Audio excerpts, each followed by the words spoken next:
Өнөөдөр нэм гараг Монгол улсад анх удаага улсын авраг шалгаруулах дрифтийн тэмцээн болж байна. За энэхүү дрифтийн тэмцээн нийтдээ 25 залуус өөрсдийнхөө ур чадвар болоод машины чадал тэнхийг сорж байгаамаа. За өөрөөр хэлэх юм бол яг одоо Pulse Open Air-ийн талбайд шатсан дугуйны үнэртэж байна. Тэгэхээр энд мөн дрифт үзүүлэхээс гадна маш гой машинууд буюу Монголдо онцлогтой цөөхөн хэдэн машинууд маш олон ирсэн байна. За тухайлх юм бол яг одоо би Nissan Z350 маркийн машинд сууж байна. Тэгэхээр энэ одоо улсын авраг шалгаруулах дрифтийн анх дугаар тэмцээнийг Fortuna Globus зохион байгуулж байгаа юм байна. Анх дахь сэдв утгаараа манайх бид ямар спортын хороотой хамтраад анхны дрифт мастер гэж цолыг нэгдүгээр зэргийг батлуулах гээд одоо Монголд анх дахь сэдв утгаараа манайх зохион байгуулж байна.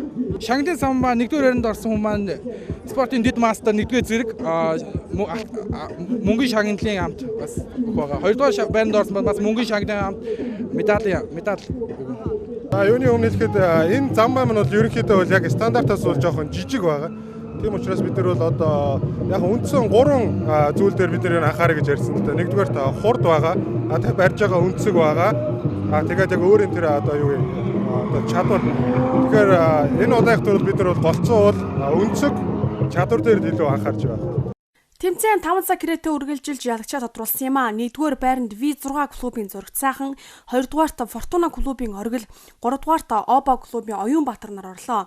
3-дугаар байранд орсон Оюнбаатарын машины өнгө үзэмж бусдаас ялгарч байсан юм. Тиймээс түүнтэй уулзаж цөөн хэдэн зүйлийг тодрууллаа. За энэ машин маань Toyota Chaser GZX100 гэдэг 2500-тай BBTI турбо хөдөлгүүртэй машин. Энэ ямар учиртай миний сонирхолтой юм л та энэ. Яг энэ гаднаас агаараа жоохон юм цаадгуугаар оруулах зорилготой л хийсэн. Тэгээд манайхад ч одоо нөгөө машины мотор гэхээр л нэг л их достой, шороотой гэж боддог тийм ээ. Тэгээд тэрийг нэг арай нэг өөрөөр хүмүүстэй харуулъя гэсэн зорилгоор яг ингээд чимэглэл талаас нь одоо өөрийнхөө клуб дээр энийг хийдэг байхгүй. Тэгээд тэрийг хийсэн.